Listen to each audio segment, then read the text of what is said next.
Bienvenue pour cette nouvelle présentation pour la chaîne Symphonix. Aujourd'hui, le Blackview Alive P1 Pro. Smartphone premier prix, à vraiment un prix défiant la concurrence directe sur les MT6735 en écran 5,5 pouces. Donc avant de présenter le téléphone, on va commencer par la présentation de la boîte fournie par Blackview. Une boîte plutôt jolie tout de même, qui ressemble étrangement d'ailleurs, tout comme le smartphone d'ailleurs ressemble aussi, à une boîte de chez Ulefone pour le B-Touch 2. Même format de boîte, et vous allez le voir en fait à l'intérieur. On fait cette présentation parce que ça nous a été demandé, ainsi que le B-Touch 2. On nous a demandé de faire une présentation à notre façon, à notre manière de faire. Et donc on a dit oui, et donc on fait. Voilà. Donc on vous rappelle que ce smartphone est de la série P1. On va ouvrir ça, on va retirer notre... Non, ça va. Voilà l'intérieur de la boîte, s'il va nous gêner. Donc voilà, bien présenté, propre, même très propre par rapport au prix qui est de 110 € sur ce smartphone. Vraiment un prix assez hallucinant d'ailleurs, vu le coût déjà d'une dalle 5.5. Enfin bon, bref, la boîte, la présentation. 110 €, Blackview prend très peu de marge, c'est même sûr, sur ce smartphone. Mais comme ils l'indiquent en fait sur leur boîte, si je dis pas de bêtises, il me semblait que c'est indiqué quelque part, ou alors c'est sur leur site qu'ils l'indiquent. Comme ils le disent, c'est le smartphone pour tout le monde. Voilà, donc leur but c'est de créer des smartphones dorénavant avec un design quand même sympa, parce que précédemment Blackview faisait des smartphones plutôt moyens, on va dire, pour pas être méchant. Et depuis ce Alive P1 Pro, très honnêtement, je trouve qu'ils font très fort en termes de prix. Est prévu pour fin septembre le Omega Pro, avec un smartphone double face vert comme l'a fait Samsung pour son S6, donc un peu à la mode en ce moment au niveau des constructeurs chinois, c'est d'avoir une double face en vert. Et très honnêtement, je l'ai testé pendant 8 jours ce Blackview. Il m'a vraiment impressionné parce que tout fonctionne correctement et proprement. Bon, pour en finir avec la boîte. Le Blackview Alive P1 Pro. Donc si vous regardez un peu l'arrière du téléphone, on va pousser ça, donc son logo bien entendu, mais je ne sais pas si pour vous il ne vous rappelle pas un autre smartphone chinois lui aussi, qui lui-même était entre guillemets, ils l'annoncent quasiment, eux, de leur part, une copie de l'iPhone 6, même si je trouve que c'est pas parce qu'on met un bouton rond dessus que c'est obligatoirement une copie. Bon, je l'amène, et voilà, donc deux dalles quasi identiques. La seule différence se situe au niveau des boutons, au niveau du positionnement du haut-parleur, mais si vous regardez bien la coque, hormis donc ces petits séparateurs en plastique qui normalement laissent mieux passer les ondes Wi-Fi et ou 4G, donc une meilleure réception.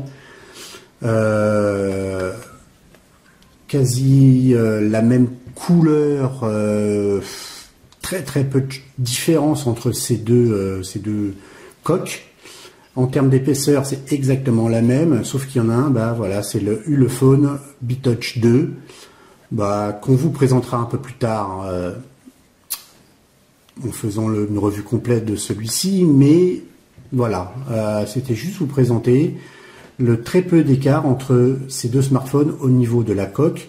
Bien entendu, au niveau hardware, ça n'a rien à voir, au niveau écran non plus, mais ils sont vraiment très ressemblants. Donc voilà, on remet le Ulefone de côté et on va attaquer donc par le Blackview Alive P1 Pro. Donc sur l'arrière de ce smartphone, on retrouve un double LED, donc ambré au-dessus et blanc en dessous. Franchement, vis-à-vis du prix, on pouvait s'attendre à un simple flash LED. Donc une caméra arrière ici de, que je dise pas de bêtises, 13 mégapixels, sans interpolation, donc bien. Le bouton marche arrêt sur le côté droit de l'appareil. Ici, le bouton volume plus-moins sur un seul bouton. Sur le dessous, on retrouve donc le haut-parleur et la prise micro ici. Le Touch ID, qui fait aussi office de bouton Home sur lequel vous appuyez, vous retrouvez votre page d'accueil. Touch ID, je trouve un peu lent, mais vous le verrez par vous-même lors de la vidéo. Donc sur le haut, rien de bien extraordinaire, hein. Donc ici, la caméra, haut-parleur, les capteurs de proximité de luminosité, micro USB, jack 3.5. On va ouvrir la bête. Une coque assez souple qui se défait assez facilement d'ailleurs, pas besoin de se casser les ongles. Donc une batterie logotée et avec un sticker présentant que c'est une batterie originale. Peut-être ont-ils eu des soucis avec des batteries de contrefaçon. Bref, une batterie d'une capacité de 3000 mAh. Voilà, c'est très propre, très honnêtement, une fois de plus, hein, vis-à-vis du prix, pas grand-chose à redire. Plusieurs stickers ici, un Blackview pour, je ne sais pas ce qu'il y a d'écrit dessus, c'est une garantie pour ne pas avoir à démonter ce coin-là. Bon, pourquoi pas. Un contrôle qualité ici, un autre ici, un sticker indiquant que c'est un Blackview original.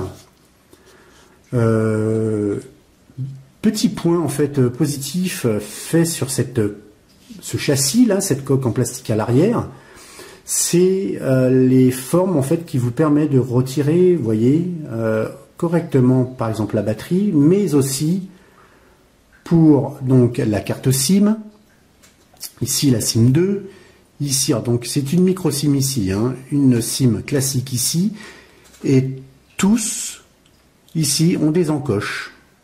Tous ces emplacements ont des encoches qui vous permettent de, effectivement, glisser votre ongle, votre doigt, donc, et glisser correctement la carte SIM et ne pas avoir à essayer de la retirer avec le doigt de cette façon.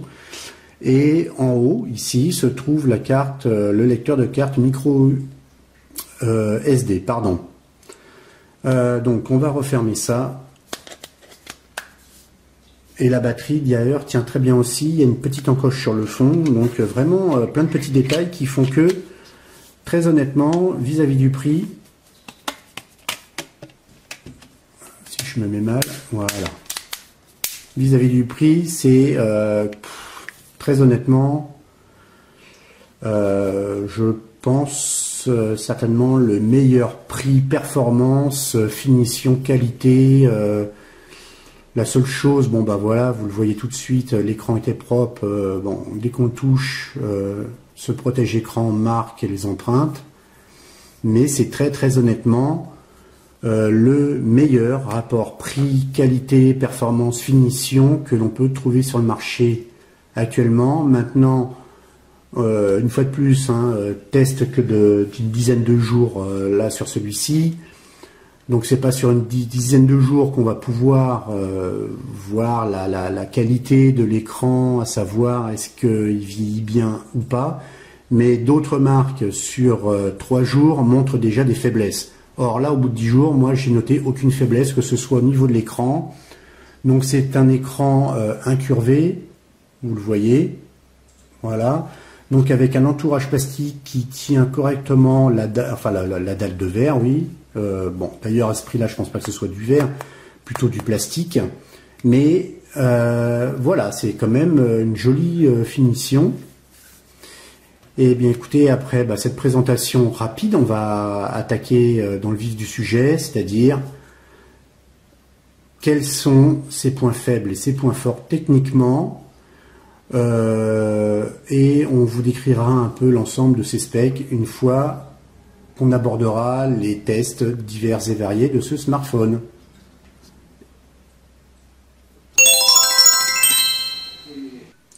Donc, on va attaquer tout de suite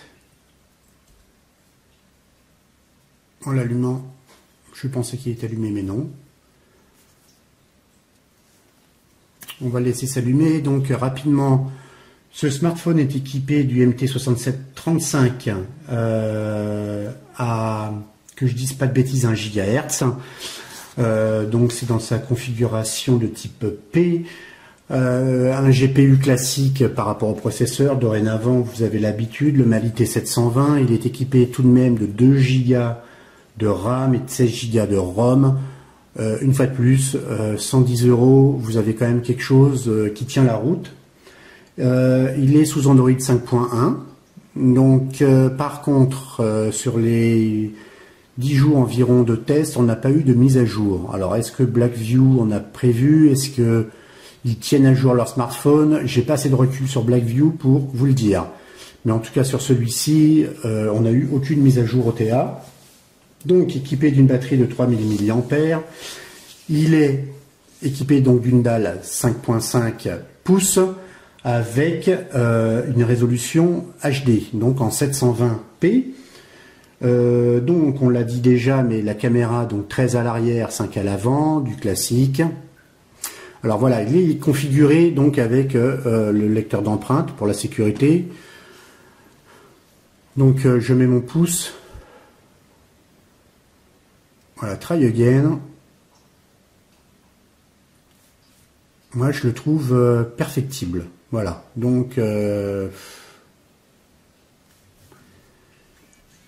s'il veut bien, voilà. Mais vous voyez, il est lent et surtout perfectible dans la reconnaissance. Alors soit j'ai peut-être les doigts un peu esquintés en plus, donc peut-être que l'autre jour où j'ai enregistré mon empreinte et maintenant j'ai les doigts très secs, donc peut-être qu'il y a des empreintes, mais bon, normalement je mets bien le pouce au milieu, donc il ne devrait pas y avoir de soucis.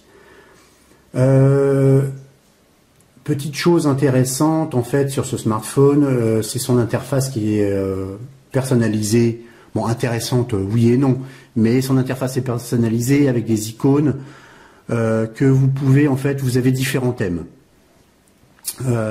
Différents thèmes qui se trouvent, que je ne dise pas de bêtises, ça fait quelques jours que j'y touche plus. Toc. Non.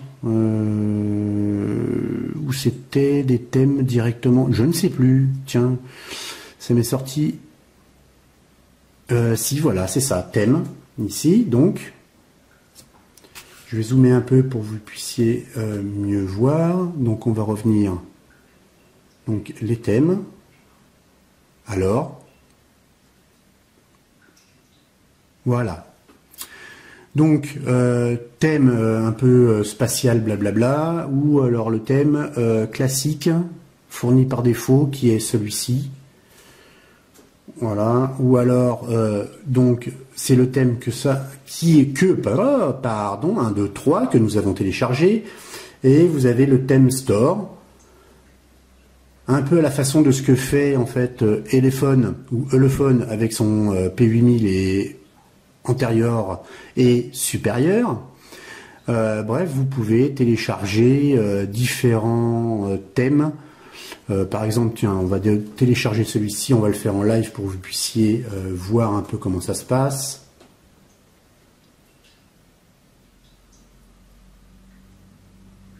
Voilà, download completed, apply.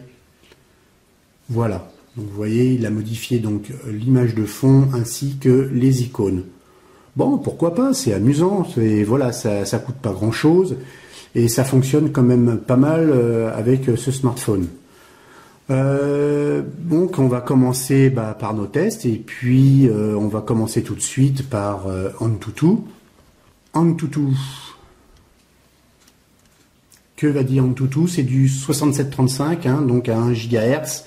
Donc vous devriez avoir un peu l'habitude maintenant des résultats. Je le lance, voilà, parce que on nous le demande. Donc il est quand même au-dessus des 19 000, ce qui est pas mal. Ça veut dire qu'il est quand même assez optimisé. au niveau de sa RAM et de son fonctionnement. Donc c'est un score dans le haut du panier des 6735. Voilà, donc au niveau info, donc on a bien un Blackview Alive P1 Pro sous 5.1 pour Android en MT6735 AMOLED T720 HD, caméra arrière de 13,3 mégapixels. Nous avons ici 2 Go de RAM, nous avons 16 Go de ROM moins le système. Il nous reste ici donc environ 12 Go, ce qui est annoncé effectivement par Blackview. Nous avons 6 Go 6 environ de disponibles parce que nous avons installé un tas de bêtises. Un 6735, alors attendez, là on nous annonce du 1 Go 3. Je suis fortement étonné que AnTuTu nous sorte ça. On va vérifier parce que c'est du 6735P et ben, écoutez, on va vérifier ça de suite. Je suis étonné parce que l'autre jour il ne semble pas avoir lu qu'on tournait à 1 Go 3. Donc bouton Home, hein, vous cliquez dessus et on revient comme sur les appareils Samsung, bref, ou sur le phone, Ulefone BeTouch 2, donc ou BeTouch, bref, le bouton Home, vous cliquez dessus. Donc on va regarder ça de suite avec notre outil. Il est où? Il est où? Il est où? Il doit être après donc le phone tester. Et on va regarder au niveau système. Voilà. Qu'est-ce qu'il nous dit lui? Alors, eh bien écoutez, alors sur les specs, que je dise pas de bêtises quand même, parce que sur les specs affichés sur le net, je suis persuadé d'avoir vu les specs en P à 1 GHz. Et donc, lui nous dit aussi qu'on est 1 Go 3. Donc c'est plutôt d'ailleurs un bon point. C'est une erreur sur le site internet, me semble-t-il. Parce que j'ai sorti la fiche technique, elle est là sur ma gauche de l'autre côté. Et j'ai bien un 4 coeurs à 1 GHz et non pas un 4 coeurs à 1 Go 3. Donc eh ben, écoutez, c'est plutôt pas mal en fait. Moi, je me suis borné à lire en fait les specs sur Internet. J'aurais dû peut-être regarder aussi sur nos outils ici. Donc, on est à 320 dpi, hein, donc du 720p sur une dalle 5.5. Bon, rien d'extraordinaire, c'est normal. Donc, au niveau, on va continuer avec notre phone tester du coup. Donc, l'accéléromètre, hein, il n'y a pas de souci, il fonctionne. Proximité, phare, NIR, 320 lux, 640 et 1280 comme vous pouvez le voir. Donc il n'y a pas de souci, il fonctionne parfaitement au niveau des sensors. GPS, vous verrez par la suite le test GPS en extérieur. La batterie, alors la batterie, vous voyez, on nous annonce du 3000 et là, lui, mesure 2000. Ça fait partie des petits défauts peut-être encore de Blackview sur les non-concordances entre ce que l'on annonce sur notre site, entre ce que les outils de test annoncent. Il y a un problème de corrélation à faire en fait sur ces outils et ce qu'annonce Blackview clairement. Donc au niveau du multitouch, c'est là où en fait aussi on a été étonné. Donc bon, 1 point, 2 points, 3 points, pas de souci. Et là 4, et ben écoutez, voilà, on reste bloqué à 3. Bon, donc c'est un 3 points, ce qui effectivement, comme je l'ai déjà indiqué dans une autre vidéo, suffit amplement. Parce que très honnêtement, le jour où vous utiliserez vos 5 doigts sur l'écran, je suis pas sûr que ce soit demain. Alors au niveau des caméras, donc 13 à l'arrière, c'est parfait, c'est ce qu'annonce donc Blackview. Caméra frontale à 5 mégapixels, on peut faire des vidéos en 720 et des vidéos à l'arrière, et c'est là où c'est bizarre aussi. Voilà le résultat. Et je sais pas si vous l'entendez, mais ça tonne dehors. Bref, gros orage en préparation. Donc voilà pour le phone testeur et les différentes indications. Donc petit souci sur la batterie entre ce qu'annonce Blackview et ce que teste le phone testeur sur cette batterie qui lui annonce à 2000 mAh. Et quoi de mieux que Geekbench 3 pour vérifier la qualité de cette batterie et vérifier si on est plutôt vers du 3000 ou du 2000 en termes de durée de vie sur une journée de travail. Donc Geekbench 3, qu'est-ce qu'il nous dit? Et on ne l'a pas lancé non plus sur celui-ci. Donc bref. Eh bien écoutez, le temps de faire le test de la batterie complet sur ce modèle et on revient de suite. Nous revoilà avec le Blackview Alive P1 Pro, sur lequel nous devions faire tourner le Geekbench puisque nous avions omis de le faire tourner et ça prend quand même quasiment pour certains toute une nuit. Mais vous allez voir, il y a une petite surprise en fait sur ce Blackview. La surprise c'est voilà, un update donc pour prouver que Blackview quand même travaille sur ces modèles, contrairement à certaines mauvaises langues ce que certaines mauvaises langues peuvent dire. Donc c'est une mise à jour, vous voyez ici, de 33 mégas et non de 800 mégas. Elle optimise quelques fonctions du système et fixe quelques bugs. Et en l'occurrence au niveau système, c'est principalement une correction lors d'utilisation de la caméra qui rencontrait certains soucis sur certains modèles, certains smartphones Alive P1 Pro. Moi personnellement, ou alors j'ai pas fait attention, mais j'ai pas vu de soucis, gros soucis autour de la caméra. Bref, donc en live, on va télécharger la mise à jour et on va l'appliquer. Et puis on vous dit à tout de suite. On laisse tourner le téléchargement et puis on appliquera la mise à jour.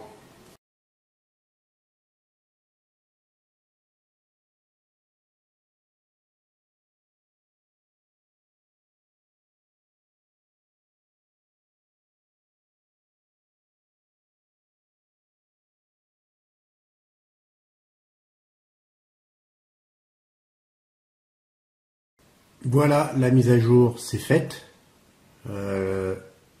Oui, terminé. Donc le Alive P1 Pro c'est mise à jour. Donc mise à jour quand même assez lente. Je ne sais pas pour 33 MB pourquoi c'était aussi long, mais bon. Bref, donc on en était resté donc sur, si vous vous souvenez bien, juste avant la mise à jour, où on en était sur le Geekbench. Donc on va regarder tout de suite les résultats de Geekbench V3 quant au résultat de la batterie sur ce Blackview Alive P1 Pro.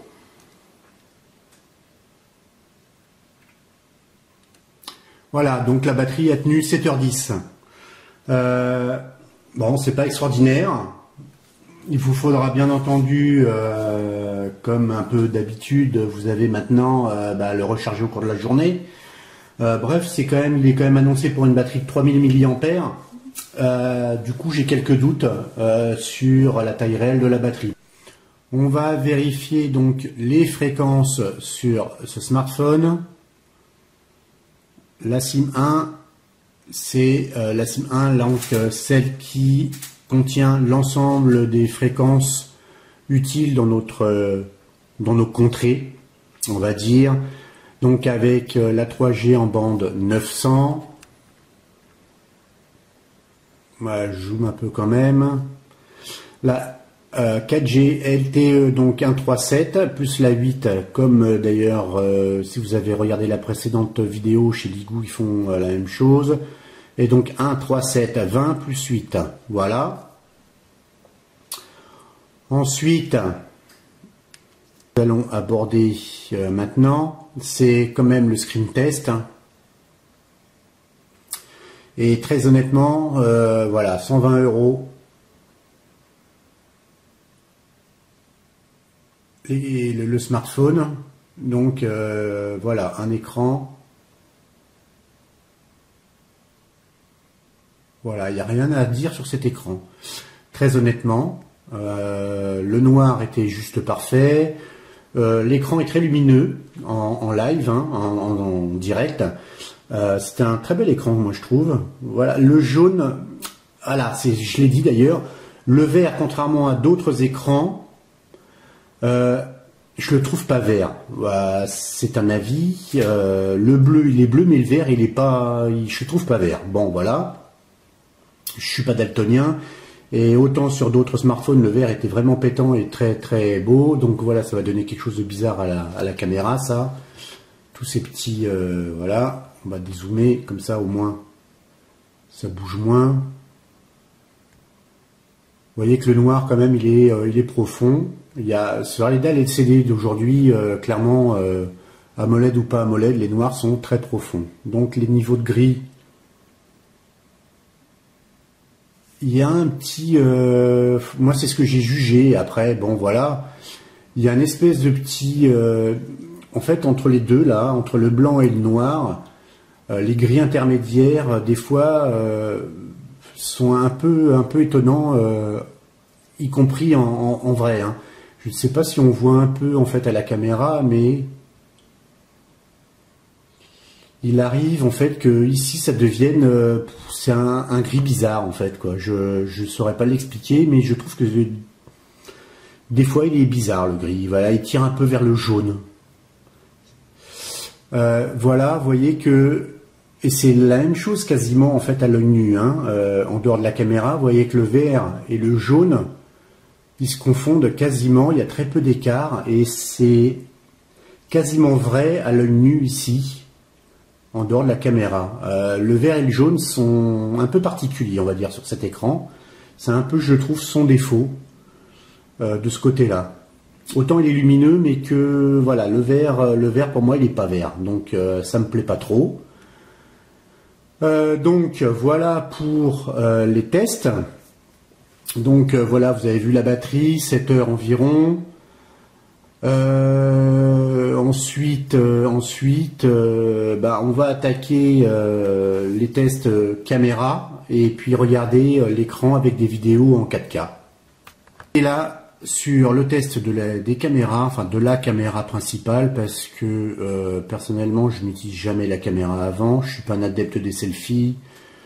Maintenant, c'est des petites caméras, hein, c'est pas fait non plus pour faire de la photo, contrairement en fait, on va dire, aux caméras arrière quand même qui sont de meilleure résolution aujourd'hui.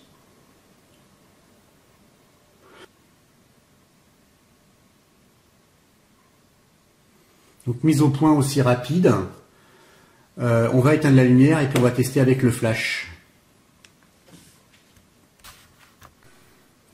Donc voilà les tests avec le flash. Ici, il est en automatique. Alors, le capteur qui est intégré sur ce smartphone capte très bien la lumière. Parce que là, honnêtement, moi je suis dans la pénombre forte. Les fenêtres sont ici, vous voyez en fait la lumière et là ici la lumière. Les fenêtres sont assez loin, elles sont pas toutes proches et il fait gris dehors tout de même. Donc il fait pas c'est pas très lumineux. Et bien malgré tout, il capte très honnêtement, très facilement la lumière.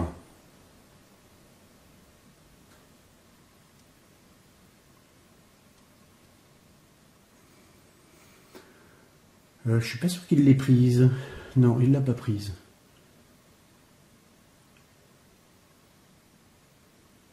Voilà. Et puis une autre petite boule aussi. Ici.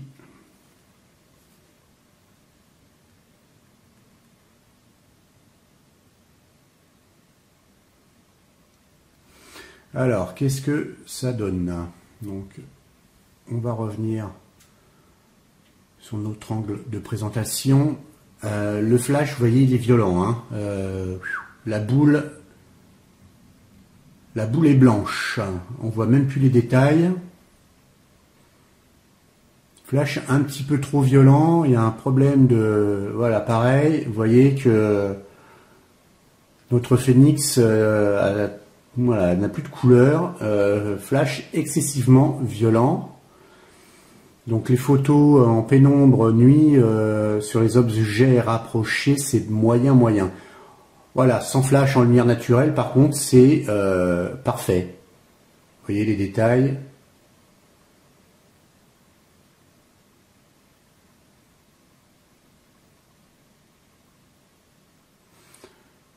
Bon, par contre, si on zoome, il y a beaucoup de bruit rapidement. Regardez. Là, c'est pas terrible. Hein. C'est bon jusqu'à un certain niveau. Il faut pas grandir, faut pas trop zoomer dessus. Mais bon, voilà, c'est un appareil, un smartphone à 120 €.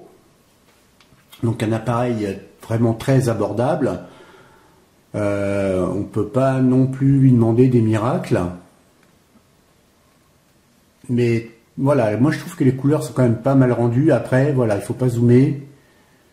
Il y a rapidement du bruit avec un flou. Voilà, il y a quand même pas mal de bruit sur ces photos dès qu'on zoome. Contrairement à d'autres caméras sur certains smartphones.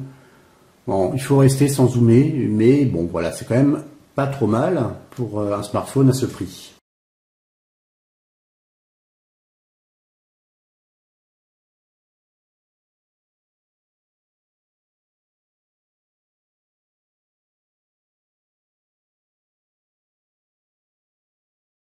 Donc tout de suite, vous avez vu les vidéos en intérieur-extérieur, tout de suite le test du GPS en extérieur, en live et grandeur nature.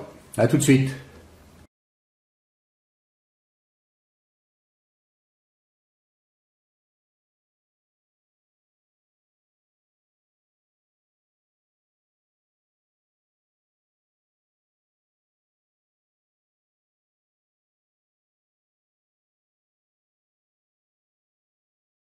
Il nous reste à vérifier des petits points parce qu'on avait certains doutes en fait sur par exemple ces mesures en l'occurrence parce que bon, comme il y a la batterie qui nous a semblé un peu bizarre par rapport à ce qui est annoncé par Blackview, donc on a voulu vérifier en fait ces mesures, ses dimensions si vous voulez, même si mesure bien sûr c'est français. Il nous annonce du 15,5, ouais, c'est ça. Du 7,4, on est plutôt à 7,8 et pile poil, hein, 7,8. Et puis à 0,8 d'épaisseur. Et nous sommes à ouais, 0,8 d'épaisseur. Donc c'est plutôt pas mal. Donc il nous reste à faire la pesée de la bête de chez Blackview, donc le Alive P1 Pro, et vérifier son poids par rapport à ce qui est annoncé par Blackview. Et Blackview annonce 170 grammes sur leur Alive P1 Pro et on est à 165. Donc vous voyez, bon, pas de mensonge. Donc soit la batterie effectivement est bonne, enfin en tout cas la capacité de la batterie est juste par rapport à ce qu'ils annoncent, ou alors il y a, ouais, je sais pas, moi 7h10 de fonctionnement sur cette batterie, moi ça me semble juste pour du 3000 mAh. Donc en tout cas, bah écoutez, voilà, on a fait les tests. Là, si il nous reste une seule chose, j'allais l'oublier alors qu'il est à côté de moi, c'est notre câble OTG et vérifier si ce smartphone est OTG, que vous puissiez connecter votre clé USB. Donc oui, il est OTG, vous le voyez, voilà, c'est fait, elle clignote, préparation, ok. Donc il n'y a pas de souci de ce côté-là, hein, il est bien OTG. Donc et ben voilà, on a fait le tour de ce Blackview Alive P1 Pro. Un smartphone, franchement, bah, comme l'annonce Blackview, faire des smartphones pour en gros tout le monde, donc pour toutes les bourses. Et là, on se trouve quasiment face à... Bon, en tout cas, ça serait un flagship pour Blackview. Pour d'autres, c'est un milieu de gamme, hein, bon voilà. Mais on a quand même une double LED flash, donc une caméra de 13 mégapixels, 5 à l'avant, un MT6735 avec donc 2 Go de RAM et 16 Go de ROM, un écran 5.5 en HD. La seule chose qui manque, c'est des rétroéclairages de boutons, c'est des petits détails, hein, et puis effectivement une LED de notification. Et ça, clairement, je trouve que la LED de notification, c'est vraiment un truc qui, une fois qu'on y a goûté, ça nous plaît de savoir si on a reçu des messages ou ce genre de choses sans avoir à déverrouiller l'écran. Point négatif que je mets sur ce smartphone, c'est son capteur d'empreinte que je trouve très négatif et très capricieux. En dehors de ça, bon, il a un look, voilà, il a un look façon Ulefone B-Touch. Bref, un look qui ressemble à beaucoup d'autres, mais voilà, il est pas mal. Et puis voilà quoi. Donc c'est quand même un bon smartphone. Donc voilà. Bah écoutez, si la vidéo vous a plu, que vous la trouvez intéressante, n'hésitez pas à nous mettre un pouce vert, à nous laisser un commentaire sur le dessous, un commentaire constructif bien entendu. On aime quand c'est constructif, puisque au moins ça nous permet de réagir face à vos demandes. Quels sont les points négatifs que vous trouvez dans la vidéo, les points positifs. Donc voilà, bah écoutez, on vous dit à plus, à la prochaine vidéo, et puis bah surtout, comme on aime le dire en ce moment, portez-vous bien, on ne sait jamais ce qui peut arriver demain, et à la prochaine, salut!